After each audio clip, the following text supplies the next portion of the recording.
আব্দুল করিম বলে ময়না তোমারে বলি, তুমি গেলে হবে সোনার পিঞ্জিরা খালি। কে শোনাবে মধুর বলি বলো আমারে, কে শোনাবে মধুর বাণী বলো আমারে।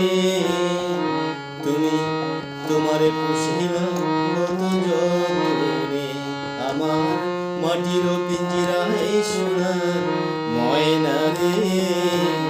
তোমারে পুষিলাম কত যতনে, আসা যাওয়া দিবানিশি ঘরে বাহিরে, আসা যাওয়া